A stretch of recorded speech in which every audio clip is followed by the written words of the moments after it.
असं म्हटलं गेलं. तो परमात्मा कसा आहे तर तो परमात्मा सत स्वरूप आहे, तो परमात्मा चित स्वरूप आहे आणि तो परमात्मा आनंद स्वरूप आहे. सत म्हणजे सत्य स्वरूप आहे, सत्य स्वरूप. संतांनी जगद्गुरु तुकोबराय आधी आधी संतांनी त्या परमात्म्याचं वर्णन करत असताना सत्य याच स्वरूपाने वर्णन केलं. तुकोबराय सांगतात ना, संत सांगतात ना, तो परमात्मा कसा आहे, तो विठ्ठल कसा आहे तर सत्य. सत्य तू सत्य तू विठ्ठला. परमात्मा कसा आहे तर तो सत्य आहे. आता या अभंगामध्ये सुद्धा वर्णन करत असताना कसं बोलले बरं, सत्य तू सत्य तू सत्य तू विठ्ठला. या श्लोकामध्ये सुद्धा तीन स्वरूप सांगितले भगवंताचे, सत चित आनंद, सच्चिदानंद रूपाय. सत चित आनंद. आणि अभंगामध्ये सुद्धा म्हणतात सत्य तू सत्य तू सत्य तू विठ्ठला. म्हणजे त्रिकाल बाधित सत्य असलेला तो एकमेव परमात्मा आहे. म्हणून त्रिवार सांगितलं, त्रिवार सांगितलं, तीन वेळेस सांगितलं. म्हणून तो सत स्वरूप आहे, सत्य स्वरूप आहे असा असलेला परमात्मा. सत प्रकाशमान तो परमात्मा आहे. चित सच्चित प्रकाशमान. आपल्याला जे दिसतं ना ते त्याच्या प्रकाशामुळे दिसतं. सूर्याला प्रकाश मिळतो, कोणामुळे मिळतो? त्याच्या प्रकाशामुळे सूर्य प्रकाशित होतो. चंद्र प्रकाशित होतो, तो कोणामुळे मिळतो? अरे त्याच्या प्रकाशामुळे चंद्र प्रकाशित. संपूर्ण हे आपल्याला आज हे स्वरूप दिसतं की त्याच्या प्रकाशामुळे. तो कसा आहे तर तो सत आहे, तो कसा आहे तर तो चित आहे, आणि तो कसा आहे तर आनंद स्वरूप आहे. आपल्याला आनंद देणारी वस्तू कोणती असेल तर तो परमात्मा हीच वस्तू आनंद देणारी आहे. परमात्मा म्हणून त्या परमात्म्याचं वर्णन करत असताना सच्चिदानंद रूपाय विश्वोत्पत्त्यादी हेतवे. काय करतो तो परमात्मा? तापत्रय विनाशाय श्रीकृष्णाय वयम्. मी त्या भगवान श्रीकृष्णाला नमस्कार करतो. तो कसा आहे तर तापत्रय विनाशाय. माणसाच्या जीवनामध्ये तीन प्रकारचे ताप असतात. पहिला ताप आहे आध्यात्मिक ताप, दुसरा आहे अधिभौतिक ताप आणि तिसरा आहे अधिदैविक ताप. हे तीन ताप आहेत. माणसाला या तीन तापापैकीच एक दुःख असतं. पहिले आध्यात्मिक ताप. मग आध्यात्मिक तापाने मनुष्य तापला जातो. म्हणजे तरी काय होतं? आध्यात्मिक ताप म्हणजे तरी काय? याला दुःखही म्हणा, तीन दुःखही म्हणा आणि तीन तापही म्हणा. याला आध्यात्मिक दुःखही म्हणतात, अधिभौतिक दुःखही म्हणतात, अधिदैविक दुःखही म्हणतात आणि यालाच आध्यात्मिक तापही म्हणतात. हे तीन तापही आहेत आणि तीन दुःखही आहेत. प्रत्येकाला या तीन तापातून किंवा या तीन दुःखातून प्रपंचाची वाटचाल करावीच लागते. आपल्याला आध्यात्मिक ताप येतो म्हणजे तरी काय होतं तर आध्यात्मिक ताप शब्दाचा अर्थ असा होतो की मनुष्याला रोग होतात, आजारी पडतो मनुष्य, शरीराने रोगी होतो, वेगवेगळे नाना व्याधी शरीरामध्ये येतात, वृद्ध काळाचं दुःख असतं, ज्याच्यापासून वेगवेगळ्या व्याधी शरीरामध्ये जन्माला येतात आणि व्याधीपासून जे दुःख निर्माण होतं त्याला आध्यात्मिक दुःख असं म्हणतात, त्याला आध्यात्मिक ताप असं म्हणतात. व्याधीपासून कोणाला बीपीचा त्रास आहे, कोणाला हरण्याचा त्रास आहे, कोणाला पित्ताचा त्रास आहे, हे सगळे त्रास त्याला आध्यात्मिक दुःख, आध्यात्मिक ताप म्हणायचं. हे इथं एक माणूस नाही त्याला शुगर नाही, बीपी नाही असा माणूस आहे का? सगळ्यात इथं उलट कधी कधी असं होतं की एखाद्याला जर शुगर नसेल तर लोक म्हणतात गरीब माणूस असेल काय. शुगर ज्याला आहे त्याला श्रीमंतीचं वैभव आहे. म्हणजे श्रीमंत माणसाचं खरी श्रीमंती म्हणजे तरी काय? ज्याला शुगर आहे त्याला श्रीमंत म्हणायचं, त्याला श्रीमंत. गरीब माणसाकडे शुगर हे रोग येत नाही. म्हणून हे जे वेगवेगळ्या नाना व्याधी येतात त्याला आध्यात्मिक ताप असं म्हटलं गेलं. त्याचबरोबर अधिभौतिक ताप म्हणजे तरी काय तर अधिभौतिक ताप म्हणजे भूकंप आला त्याला अधिभौतिक ताप म्हणावं. कधी कधी मागे कोरोना आला होता का नाही, 2 वर्ष लोक परेशान झाले होते, त्याला अधिभौतिक ताप म्हणावं. भौतिकतेमधून येणारा ताप त्याला अधिभौतिक ताप असं म्हणावं. कधी कधी भूकंप येतो, कधी कधी सुनामी येते, पाऊस जास्त पडतो, शेतीमध्ये जेवढं काही पिकवलेलं असतं ते सगळं पाण्यामध्ये निघून जातं, मग त्याला आपण ओला दुष्काळ म्हणतो. कधी कधी पाऊसच पडत नाही, हे सगळे तापच आहे. जास्त पाऊस झाला तरी माणसाला दुःखच आहे, आणि कमी पाऊस आला तरी दुःखच आहे. मग त्याला अधिभौतिक तापामध्ये हे दुःख जातात. आणि तिसरं ताप सांगितला त्याला अधिदैविक ताप असं म्हटलं गेलं. आणि मग अधिदैविक ताप म्हणजे काय, तर हे भूतपिशाचे जे ताप असतात ना त्याला अधिदैविक ताप असं म्हटलं गेलं. लोक कोणी म्हणतं अंगात येतं याच्या, कोणी म्हणतं सगळं आहे घरामध्ये पण सुखच लागत नाही, त्याला अधिदैविक ताप आहे असं म्हणावं. सगळ्या घरामध्ये पण सुख नाही, अधिदैविक तापाने ग्रस्त आहे असं म्हणावं. तापत्रय विनाशाय श्रीकृष्णाय वयम्. हे 3 ताप ऐकले तुम्ही, पण या 3 तापाचा सुद्धा नाश करणारी ही श्रीमद भागवत कथा आहे. या त्रिविध तापापासून मुक्त करणारी. तुम्ही 7 दिवस तुम्ही ऐकायला या, या त्रिविध तापातून नक्की तुम्ही मुक्त झाल्याशिवाय राहा. हे 3 ताप आपल्या जीवनामध्ये येतातच असा इथं एक मनुष्य सांगा या 3 तापामध्ये ग्रस्त नाही असं नाहीच. सगळ्याला तो ताप आहे, सगळ्याला. या 3 पैकी एक तरी ताप मनुष्याला आहेच. म्हणून या त्रिविध तापाच्या रहित ज्याला व्हायचं असेल, त्रिविध ताप रहित ज्याचं जीवन जगायचं असेल, तर या त्रिविध तापाचा नाश करणारा कोण आहे, तर ते परमात्मा आहेत, भगवान श्रीकृष्ण आहेत. तापत्रय विनाशाय श्रीकृष्णाय वयम्. असे असणारे भगवान श्रीकृष्ण यांना नमस्कार केला, आणि त्याच बरोबर व्यासजींना सुद्धा नमस्कार केला. पण व्यासाबरोबर नमस्कार करत असताना व्यासांचे पुत्र असणार यम प्रवर्जंत मनुभेद मभेद जन्माला येतानाच ते असे काही जन्माला आले ते की 12 वर्ष आईच्या उदरामध्ये राहिले, आणि 12 वर्ष उदरामध्ये राहिल्याच्या नंतर असे ते जन्माला येतानाच विदेही महात्मा म्हणून जन्माला आले. विदेही त्यांच्यासाठी एक नमस्कार केला. आणि हा नमस्कार करत असताना ही कथा संवादातून जन्माला आलेली कथा आहे. श्रीमद भागवत हा संवाद आहे. कोणताही ग्रंथ असू द्या, त्या ग्रंथाचं मंगलाचरण घेतलं जातं. जसं या ग्रंथाचं मंगलाचरण कोणतं असेल तर सच्चिदानंद रूपाय हे मंगलाचरण. आपण ज्ञानेश्वरी ग्रंथ घ्या, श्रीमद भागवत ग्रंथ घ्या, रामायण ग्रंथ घ्या, ग्रंथ कोणताही असू द्या, प्रत्येक ग्रंथाची सुरुवात ही मंगलाचरणाने केली जाते.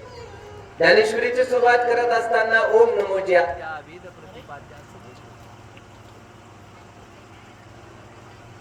काय झालं होय घरचा कार्यक्रम असल्यामुळे त्याला काही वाटत ना.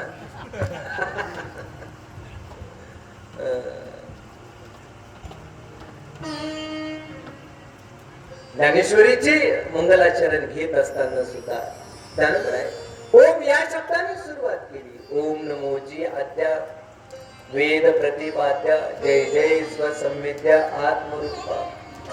रामायणामध्ये सुद्धा सुरुवात करत असताना भगवान शंकर आणि पार्वती माता यांच्या संवादातून श्रीमद प्रभू राम कथेची सुरुवात.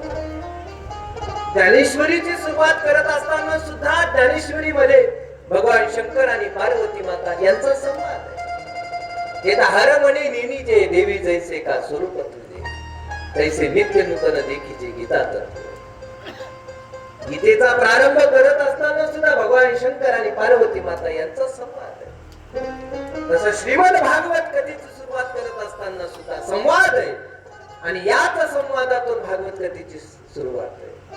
मग संवाद कोणाचा झाला तर पहिला संवाद आहे शुकमुनी 88,000 ऋषींचा आणि सूतांचा संवाद आहे. शुकमुनी आणि सूत यांचा दोघांचा संवाद सुरू झाला. शुकांनी प्रश्न विचारला, सूत मुनींना प्रश्न विचारला की या जगामध्ये, या मृत्यू लोकामध्ये सुखाचं ठिकाण कोणतं आहे? जर सहज परमार्थ आम्हाला प्रपंच करता करता परमार्थही करता आला पाहिजे, असा एखादा ग्रंथ सांगा म्हणजे आम्हाला त्या दिशेने वाटचाल करता येईल. या शरीरामध्ये जीवन जगत असताना या त्रिविध दोष रहित त्रिविध ताप रहित आम्हाला परमार्थ करायचा आहे. तो करावा तरी कसा याच्यासाठी आम्हाला मार्ग सांगावा. त्यावेळेस सूतजी आसनावर बसलेली असताना आणि शुकमणी खाली बसलेले होते आणि शुकमणींनी सुतांना प्रश्न विचारला आणि प्रश्न विचारल्याच्या नंतर प्रश्न विचारत असताना 88,000 ऋषी त्या नैमिषारण्यामध्ये उपस्थित होते. ही कथेचा प्रारंभ हा नैमिषारण्यामध्ये होतो आणि हे नैमिषारण्य आहे तरी ठिकाण कुठं तर हे नैमिषारण्य आजही आहे. आजही मोठं शहर आहे उत्तर प्रदेश मध्ये नैमिषारण्य. हे सगळी जेवढी काही ग्रंथ तयार झाली ना ती सगळी उत्तर भारतामध्ये तयार झाली. वेद असतील, श्रीमद भागवत असेल, ब्रह्मसूत्र असतील, सगळीची सगळी उत्तर भारतामध्ये झाली. आता लोक केदारनाथला बद्रीनाथला जायला लागले. यात्रेला चाललीत लोक. आता कालपासून केदारनाथ बद्रीनाथची यात्रा सुरू झालेली आहे आणि बरीच माणसं चाललीत. तागडगावतून बरीच लोक गेलीत. अशी लोक चालली. त्या ठिकाणी उत्तर भारतामध्ये या संपूर्ण ग्रंथाची रचना आणि या ग्रंथाचा जन्म झालेला तर नैमिषारण्य. आणि त्या नैमिषारण्यामध्ये सुतांचा आणि शौनकादी 88,000 ऋषींचा संवाद आहे. आणि संवाद सुरू असताना सूतजी म्हणू लागले जे तुम्ही प्रश्न विचारता आहात याच प्रश्नाने खिन्न झालेले नारदजी होते आणि या प्रश्नाचे उत्तर शोधण्यासाठी नारदजी फिरत होते. काय बाबा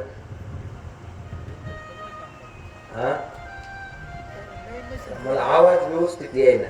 मी तरी कथा करतोय व्यवस्थित त्याचा स्पीड चांगला आहे. हा थोडा सॉफ्ट कर आणि थोडा विटो दे ट्रबल दे. ज्यावेळेस अशा अवस्थेमध्ये असलेले नारदजी या सगळ्याची प्रश्न पडलेले नारदजी आणि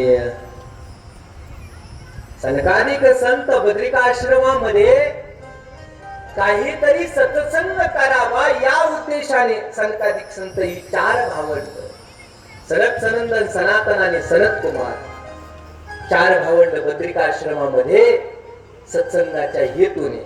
आता तुम्हाला सांगितलं ना केदारनाथ आणि बद्रीनाथ बरं का गोविंदनाथ. तर ते खाली बद्रीनाथ आहे वर केदारनाथ आहे. त्या बद्रिकाश्रम म्हणजे बद्रीनाथाच्या ठिकाणी ते भगवान विष्णूचं ठिकाण आहे.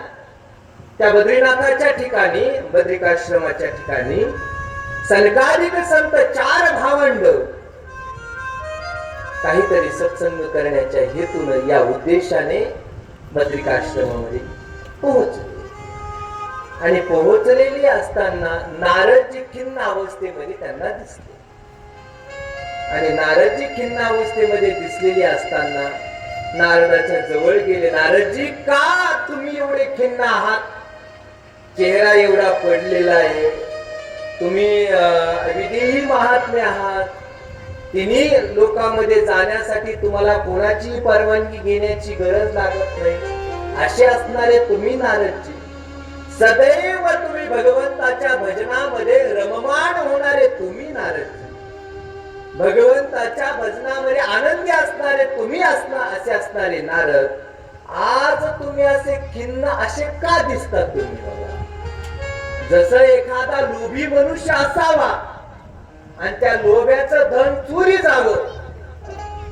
लोभ्याचं धन चोरी जावं.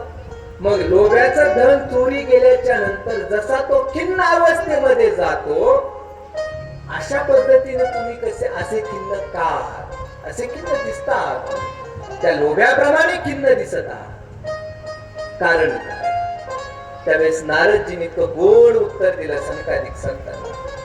नारदजी म्हणू लागले मी स्वर्गातून पृथ्वीवरती यासाठीच आलो होतो कुठेतरी भगवत चिंतन मला करायला मिळेल. कुठेतरी भगवत चिंतन करायला जावं म्हटलं तीर्थयात्रा करावी आणि तीर्थावरती जाऊन भगवत चिंतन करावं या उद्देशाने संपूर्ण पृथ्वीवर मी प्रवेश केला. संपूर्ण पृथ्वीवर आणि सगळ्या पृथ्वीवरती फिरल्याच्या नंतर कुठे कुठे गेलो मी तर सगळं नारदजींनी संपूर्ण तीर्थ सांगितले. गेलो मी कुठे तर हरिद्वारला गेलो, ऋषिकेशला गेलो, प्रयागराजला गेलो, जिथे आता लोक कुंभाला गेले ना तिथं नारदजी सुद्धा जाऊन आले.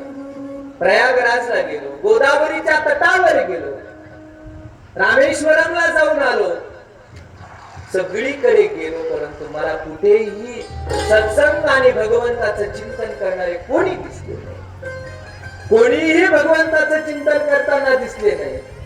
साधूच्या आश्रमामध्ये गेलो, या ठिकाणी जेवढी काही आश्रम व्यवस्था असेल त्या आश्रमामध्ये गेलो तर सगळी साधू ही दांभिकतेने जीवन जगताना दिसू लागले.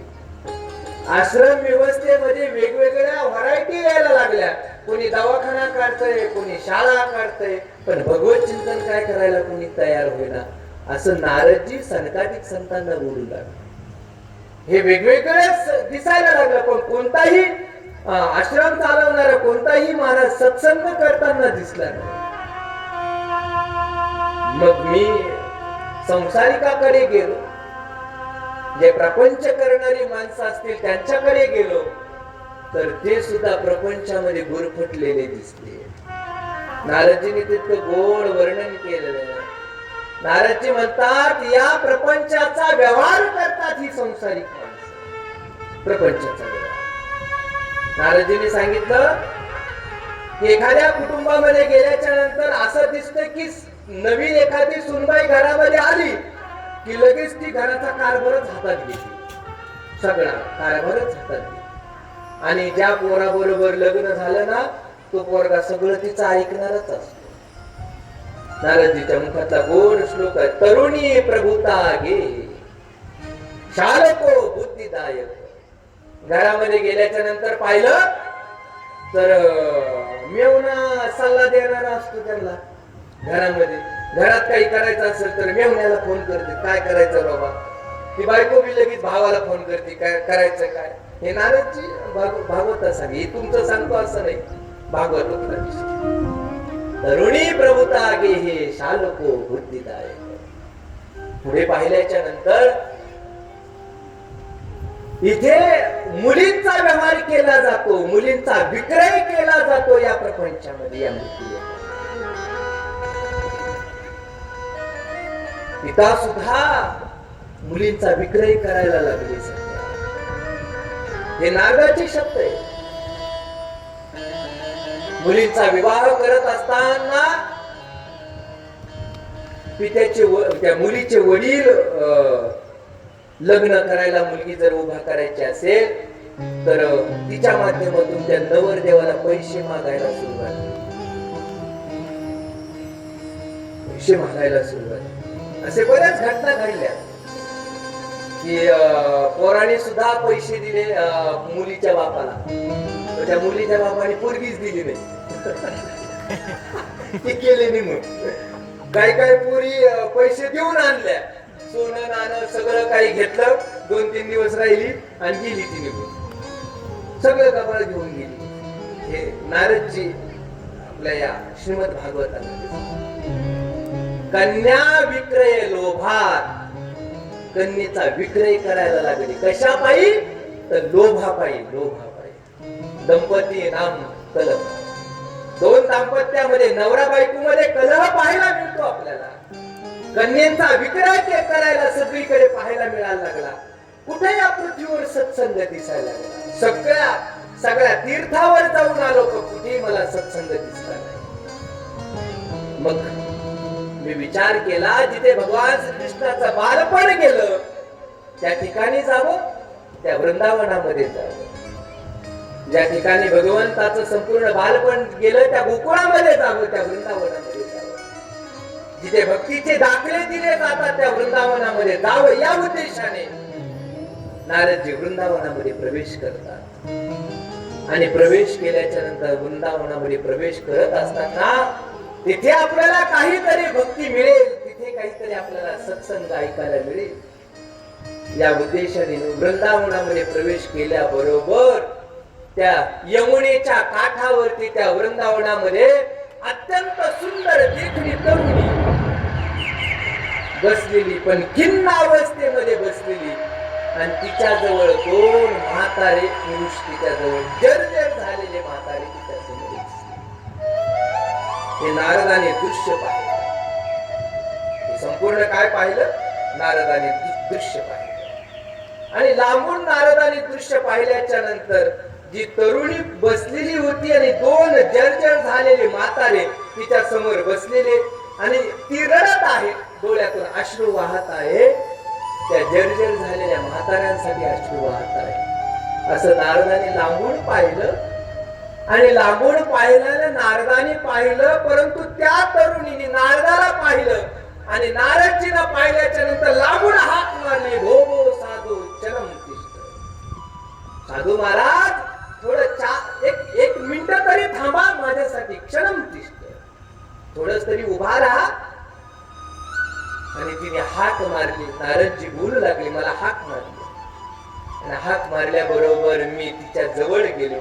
आणि तिच्या जवळ गेल्याच्या नंतर ती रडायला लागली. आणि रडायला लागले. काय झालं विचारलं तिला, रडण्यासाठी काय झालं. तिने सांगितलं, माझं नाव भक्ती आहे आणि माझी हे दोन मुलं आहेत. एकाचं नाव आहे ज्ञान आणि एकाचं नाव आहे वैराग्य. ही जर्जर झालेली ही दोन मुलं, ही जी वृद्ध दिसतात ना, तर ही वृद्ध नाहीयेत, ही माझी मुलं आहेत. ती भक्ती माता बोलू लागली नारदजींना. भक्ती माता तरुण अवस्थेमध्ये आहे आणि तिची जी दोन मुलं आहेत ज्ञान आणि वैराग्य, हे म्हातार अवस्थेमध्ये आहे, जर्जर अवस्थेमध्ये आहे. अशा अवस्थेमध्ये पाहिल्याच्या नंतर नारदांना आश्चर्य वाटलं. आई एकदम तरुण अवस्थेमध्ये आणि पोरं म्हातारे, असं कधी शक्य होईल का?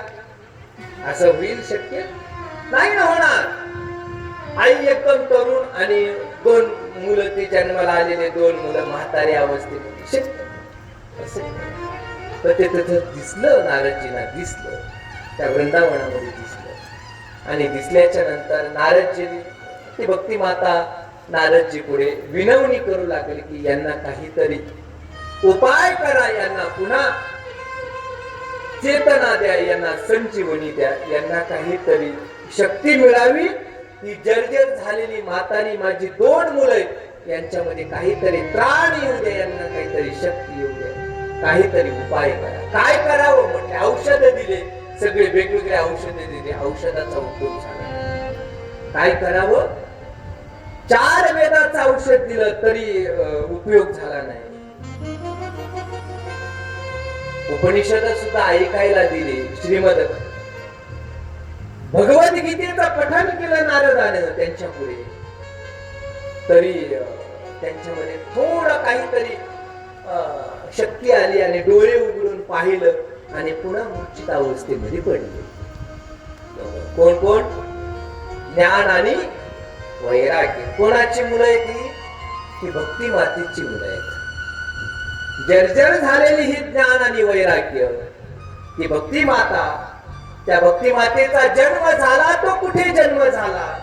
तिने स्वतःच चरित्र सांगायला सुरुवात केली. नारदा, माझा द्रविड देशामध्ये म्हणजे दक्षिण भारतामध्ये माझा जन्म झाला. आजही जेवढी काही ग्रंथ संपदा या हिंदू धर्मासाठी मिळालेली असेल, त्या दक्षिण भारतातले विद्वान होऊन गेले.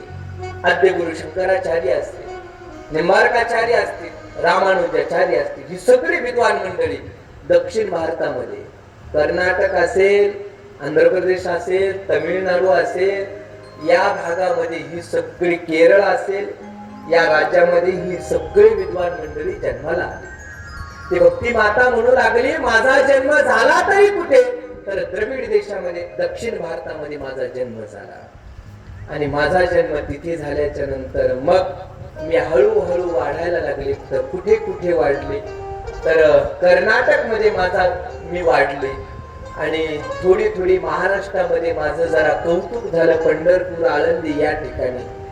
परंतु गुजरात मध्ये गेले आणि मी जर्जर झाले. म्हटले, गुजरात मध्ये श्रीमंती आहे, परंतु माझी भक्ती केली जात नाही, माझी भक्ती केली जात नाही. गुजरात मध्ये जर्जर झाले आणि काहीतरी चेतना मिळावी या भावनेने मी या वृंदावनामध्ये आले, म्हणून तुमची भेट झाली नारदजी, माझ्या मुलासाठी काहीतरी करा. मग 4 वेदाचं पठन केलं, गीतेचं पठन केलं, थोडीफार शक्ती आली, परंतु पुन्हा ते मूर्छित झाले. काय करावं नारदजी म्हणू लागले. मग मी सगळीकडे फिरलो आणि फिरत फिरत मी या बद्रिकाश्रमामध्ये आलो आणि बद्रिकाश्रमामध्ये आल्याच्या नंतर सनकादिकांना म्हणू लागले की तुमची भेट झाली मला. त्यावेळेस सनकादिक संत आणि नारदजी दोघांचा संवाद सुरू झाला. नारदजी आणि सनकादिक संत बोलू लागले. सनकादिक संत म्हणतात, नारदजी, जर या भक्तीला आणि ज्ञान वैराग्य यांना जर चेतना मिळवायची असेल, हे ज्ञान वैराग्य जर पुष्ट करायचे असेल, तर भगवंताचं चिंतन हाच उपाय, दुसरा कोणता उपाय? भगवंताचं चिंतन हाच उपाय. आकाशवाणी झाली आणि सूर्यदेवाने सांगितलं की भगवंताचं चिंतन करावं. भगवंताचं चिंतन करणं म्हणजे तरी काय? तर या श्रीमद भागवताचं चिंतन करावं ही भावना सनकादिक संतांनी सांगितली. मग श्रीमद भागवताचं आयोजन केलं.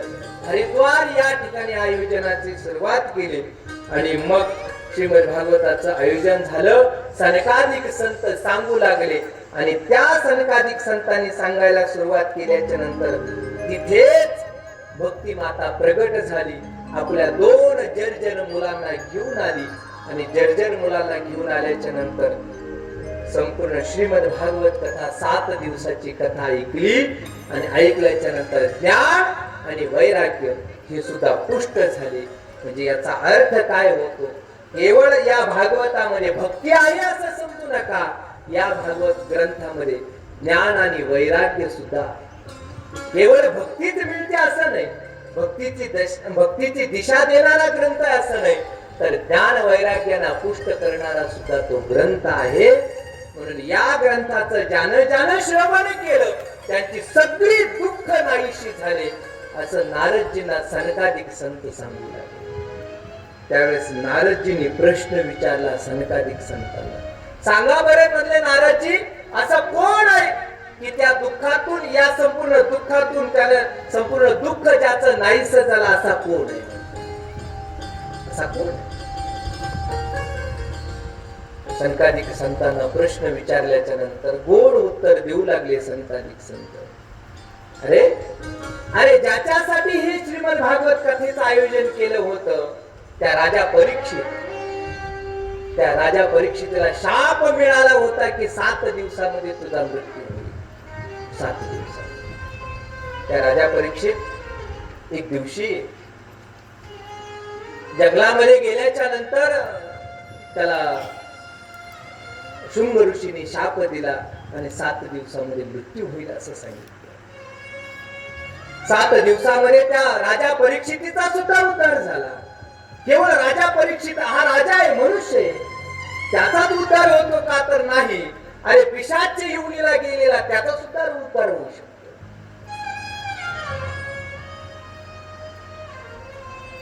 नारदजींनी प्रश्न विचारला, असं कोण आहे म्हणले? पिशाच योनीला गेला आणि ज्यानं श्रीमद भागवत ऐकलं, श्रीमद भागवत महापुराण ऐकलं आणि त्याचा उद्धार झाला असा कोण आहे? बोलल्याच्या नंतर सनकादिक संत सांगू लागले, तुंगभद्रा नावाच्या नदीच्या काठावर नगर आहे आणि त्या नगरामध्ये अत्यंत गोड विद्वान आणि बहुश्रुत ब्राह्मण कुळामध्ये जन्माला आलेले आत्मदेव ब्राह्मण आहे. वेदाध्ययन करणारे, शास्त्रोक्त पद्धतीने जीवन जगणारे ते आत्मदेव ब्राह्मण आहेत. आत्मदेव ब्राह्मणांची पत्नी असणारी, तिचं नाव होतं धुंदुली नाव होतं.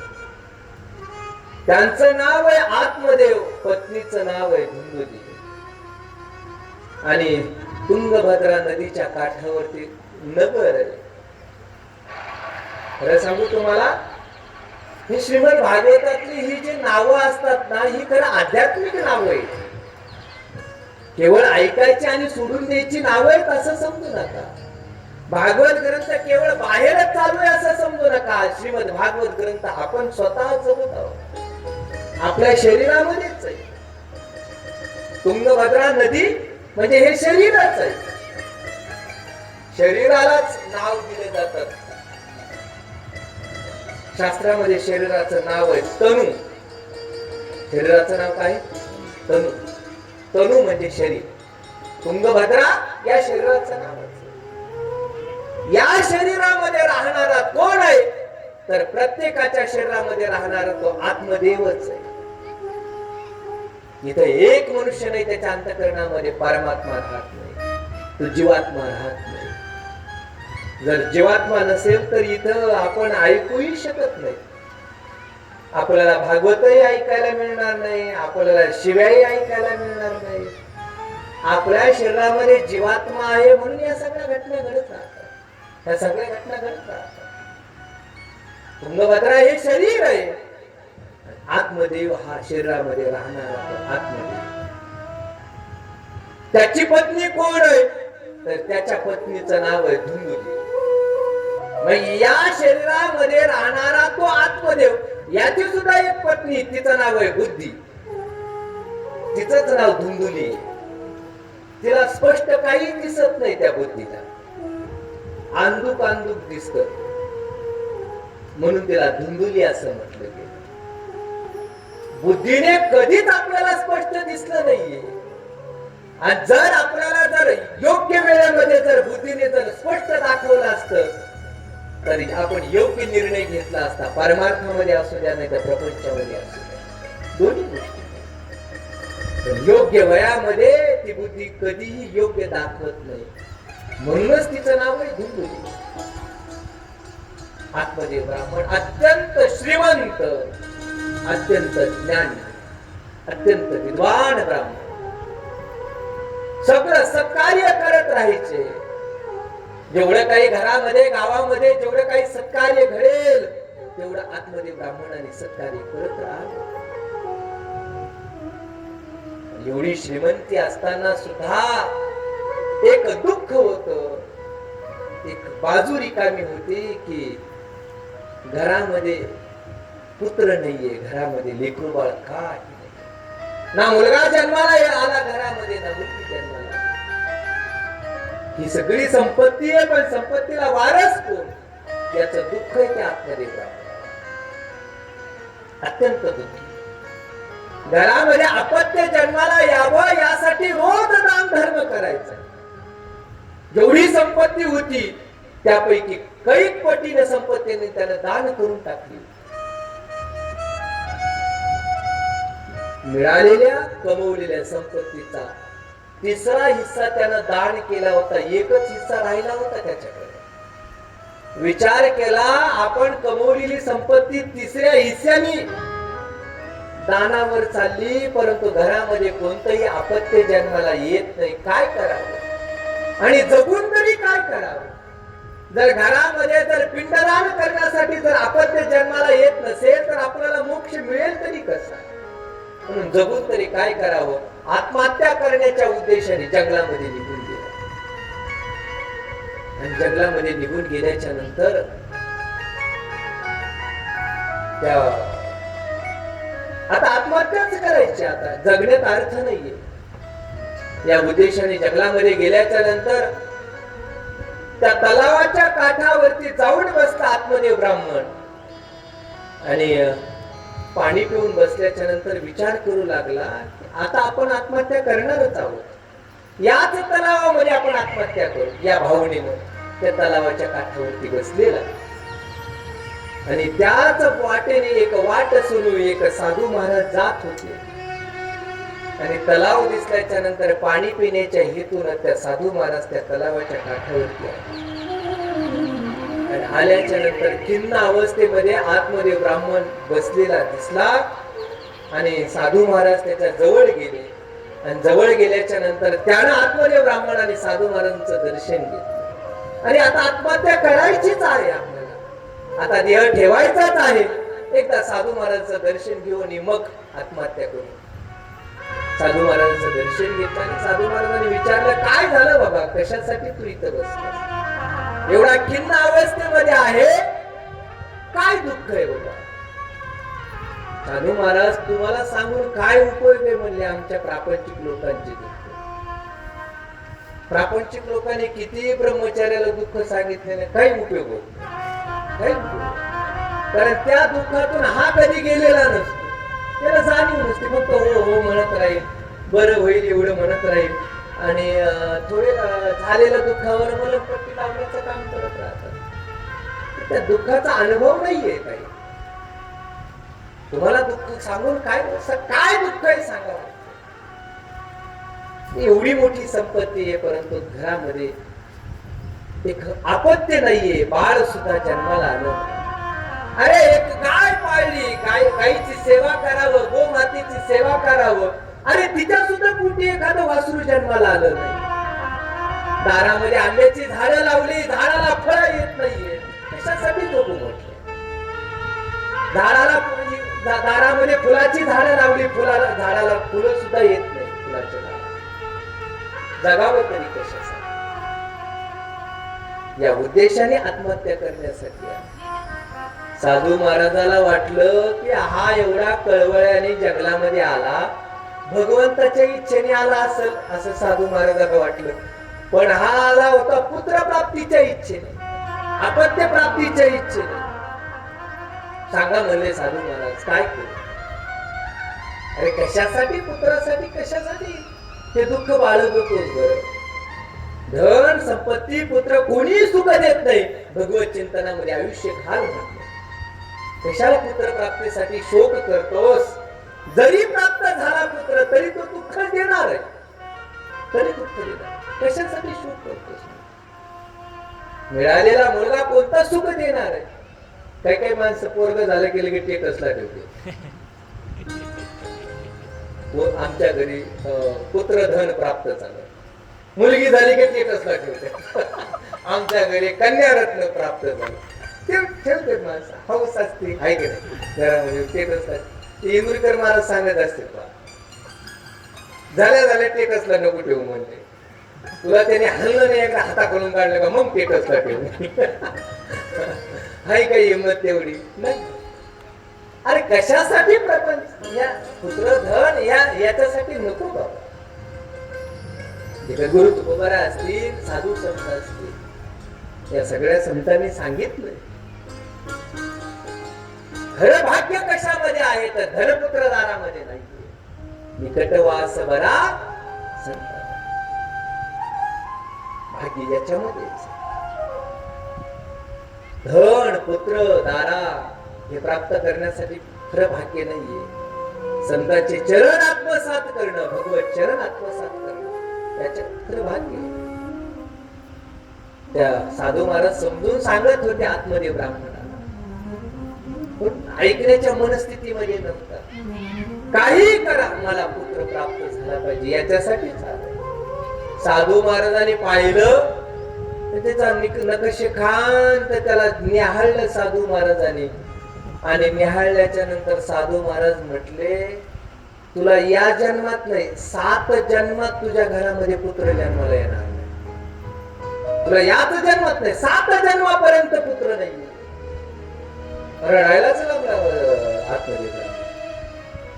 साधू महाराज तुम्ही भेटण्याच्या आधी फक्त मी या जन्माचं दुःख बाळगून होतो आणि तुम्ही भेटल्याच्या नंतर 7 जन्माचं दुःख मला कळालं.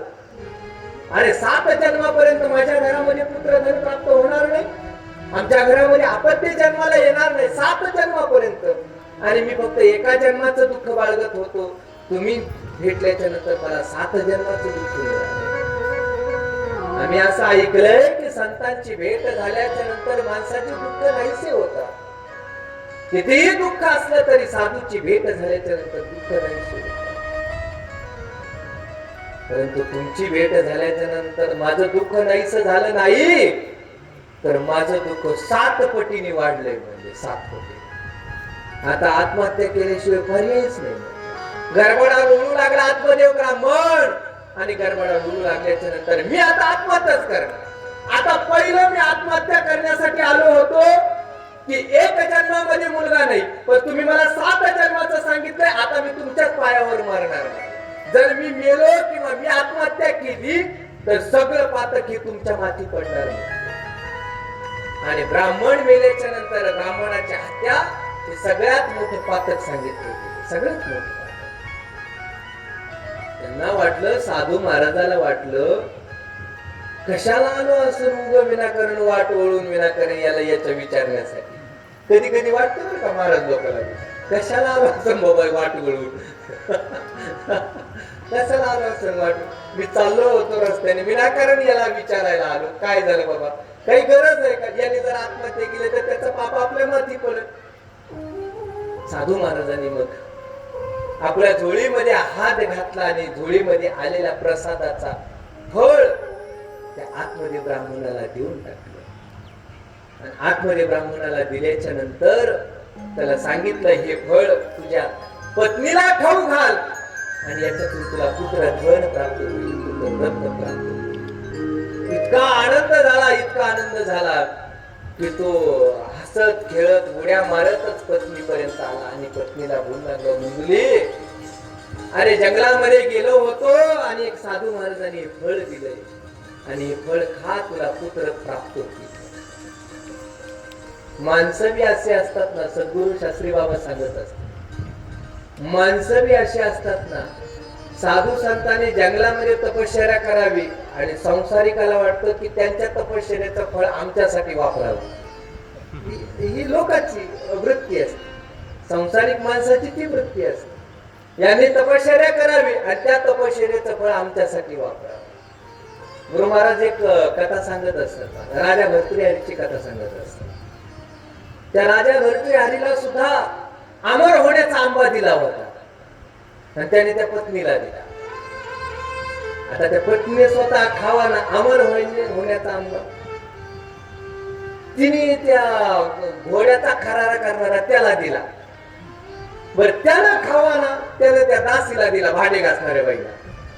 बरं तिने मी खावा ना अमर होण्याचा आंबा. ती म्हणली, जर आंबा खाल्ला आणि मी अमर झाले तर आयुष्यभर भर काय भांडेच घासावे का, तर त्यापेक्षा ज्याचे मी भांडे घासते त्याला मी आंबा देऊन देते.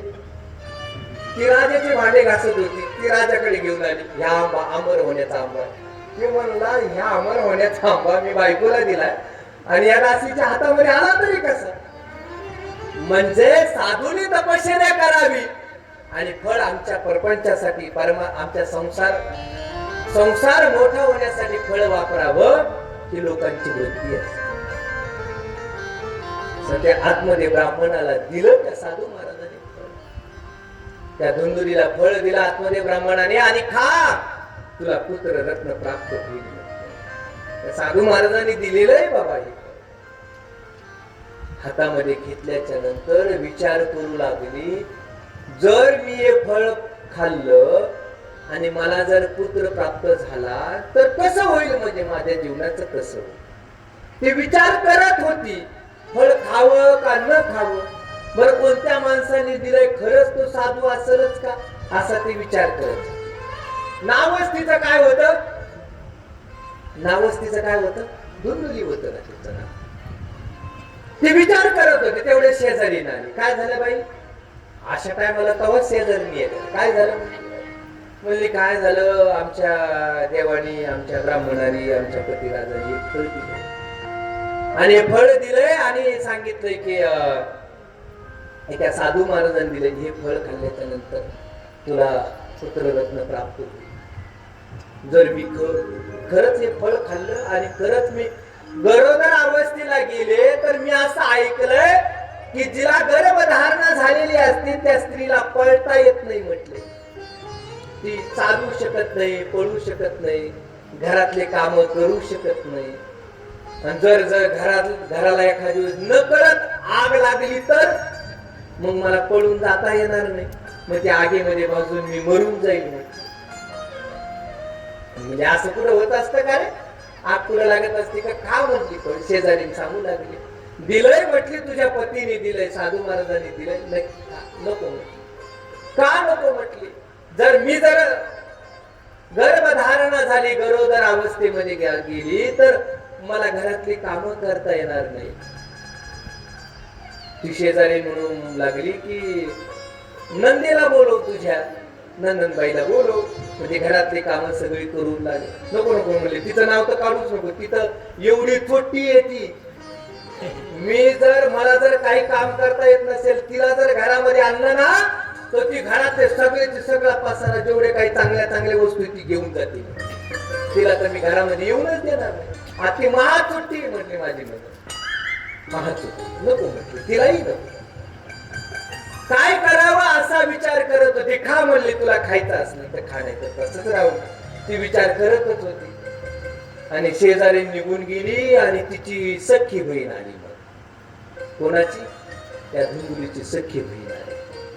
आणि आल्याच्या नंतर ती म्हटली, का ग बाई तुम्ही अशी खिन्न अवस्थेमध्ये बसली? काही नाही म्हणते, माझ्या पतीनं हे फळ आणून दिलंय आणि फळ खाल्ल्याच्या नंतर त्याला मला पुत्र प्राप्त होईल याच्यासाठी फळ दिलं. म्हणजे काय खरंय? कोणी दिलंय? म्हणले साधू महाराजांनी. असे बरेच बहुरूपी या जगामध्ये फिरतात. काय खरं असतं म्हटली? विश्वास ठेवू नकोस, काही खरं नाही, काही खरं. ती बहीण सांगू लागली. त्या बहिणीचा हेतू होता, तिला 4-5 लेकरं होते. तिला वाटलं एखादं लेकरू आपल्या बहिणीला दत्तक देता येईल, म्हणून ती त्या भावनेने तिला म्हणत होती, नको खाऊ. त्या साधू महाराजाचं काय खरं असतं? नको खाऊ म्हणजे. बरं ऐक, तुला वाटतं ना या साधू महाराजांच्या फळावर तुला विश्वास आहे ना? अरे तुझ्या घरामध्ये गाय आहे म्हटली, तुझ्या दारात बांधलेली गाय, तिला सुद्धा किती वर्ष झालंय, तिला सुद्धा वासरू झालेलं नाही, तिला खाऊ घाल. पाहू म्हटले तिला वासरू होतंय का. आणि एक पाही म्हटली, मला 3रा महिना चालू आहे सध्या, जर मला ज्यावेळेस लेकरू होईल त्यावेळेस मी तुला ही लेकरू देऊन टाकेन. आणि म्हटले पतीला काय सांगायचं? काही नाही म्हटले, पोटाला चिरकुट बांधू आणि सांगू म्हटले, इतका महिना चालू आहे, तितका महिना चालू आहे, सांगू म्हटले आपल्याला, तुझ्या पतीला सांगू. आणि मी माझ्या पतीला समजून सांगल, त्याला काहीतरी 4 पैसे देऊन टाक, धन देऊन टाक, आणि ते पोरग तुला देऊन टाकील. आणि माझा मुलगा मेला ही भावना व्यक्त कर. लोकांना सांगेल माझा मुलगा जन्माला येतानाच मेलेला जन्माला आला असं सांगून.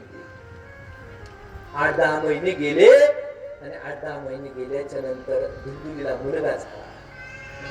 मुलगा झाला. याचा आनंद उत्सव साजरा करण्यात आला. इतका आनंद झाला आत्मदेव ब्राह्मणाला, इतका आनंद झाला. अरे ज्या गोष्टीची वर्षानुवर्ष वाट पाहत होता आत्मदेव ब्राह्मण, घरामध्ये मुलगा जन्माला. इतका आनंद झाला, त्या पोराला कुठं ठेवू कुठं नाही असं की या भावनेनं तो आनंद नामकरण सोहळा सुरू झाला. आता त्या लेकराचं नाव ठेवायचं म्हटल्याच्या नंतर ती धावतच आली. ती धुंदुली होती ना, ती धावतच आली आणि म्हणू लागली की माझा मुलगा आहे, माझ्या नावावरून त्याचं नाव ठेवायचं. काय नाव ठेवायचं म्हटले? माझं नाव धुंदुली आहे, त्याचं नाव ठेवायचं धुंदुकारी. काय नाव ठेवायचं? धुंदुकारी. माझा मुलगा आहे आणि मी त्याला 9 महिने पोटामध्ये ठेवले. खरंच ठेवलं होतं का त्यांनी? पण ती खोटच बोलत होती, खोटच बोलत. त्याचं नाव धुंदुकारी ठेवण्यात आलं. आत्मदेव ब्राह्मण त्या लेकराला बाल्य अवस्थेपासून संस्कार देऊ लागले, पण बाल्य अवस्थेपासूनच त्याचे लक्षणच वेगळे होते त्या धुंदुकारीची. 2-3 महिन्यानंतर त्या गाईला सुद्धा मुलगा जन्माला आला. पुरुषाच्या स्वरूपामध्ये मुलगा जन्माला आला, पण कान होते ते गाईच्या स्वरूपाचे कान होते. मुलगा जन्माला आला, गाई सारखे कान होते, पण नाव ठेवलं गोकर्ण महाराज नाव. मुलगा जन्माला आला, इतका देखना सुशील मुलगा जन्माला आला, गाईच्या उदरातून जन्माला आला. कारण फळ दिलं होतं ना, साधू महाराजांनी दिलेलं फळ व्यर्थ जाणार नव्हतं. साधू महाराजांनी दिलेल्या फळावर विश्वास नव्हता तिचा. तिला जाणवलं की आपण हेच फळ गाईला चाललं होतं, पण त्याच्यापासून जन्माला आला ते गोकर्ण महाराज जन्माला आले. गोकर्ण महाराजांचा जन्म झाल्याच्या नंतर सगळ्या साधू संतांनी, कारण गोकर्ण महाराज हे भगवत चिंतन करणारे, जन्माला येतानाच विरक्त म्हणून जन्माला आले. दोघही लहानचे मोठे होऊ लागले.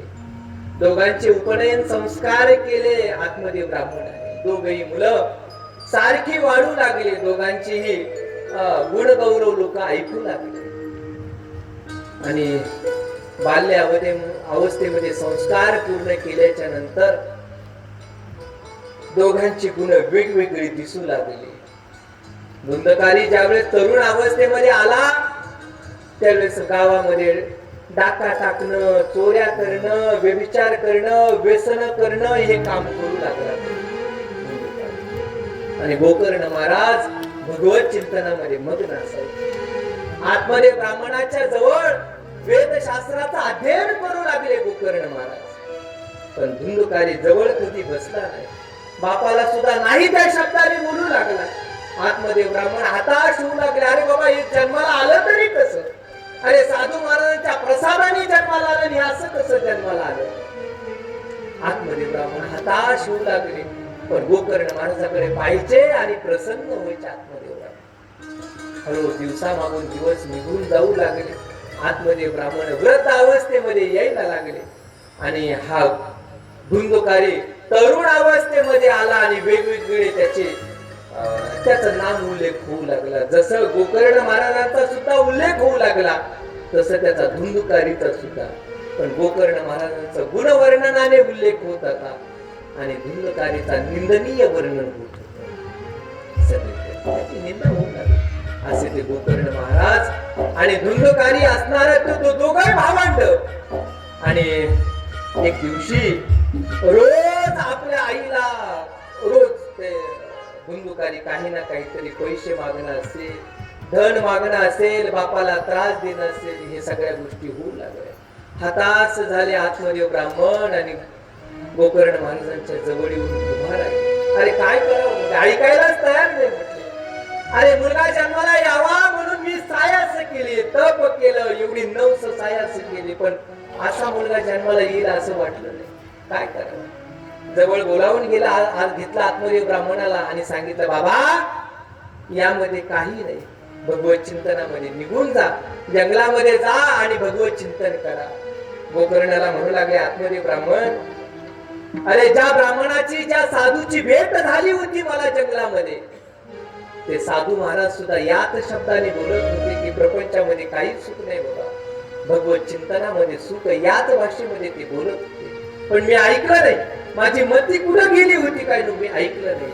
असं बोलल्याच्या नंतर गोकर्ण महाराज सांगू लागले, तुम्ही आता जागृत व्हा आणि जंगलामध्ये जाऊन भगवत चिंतन करा. आत्मदेव ब्राह्मणाने गाव सोडलं, घर सोडलं आणि वनामध्ये निघून गेले भगवत चिंतनामध्ये.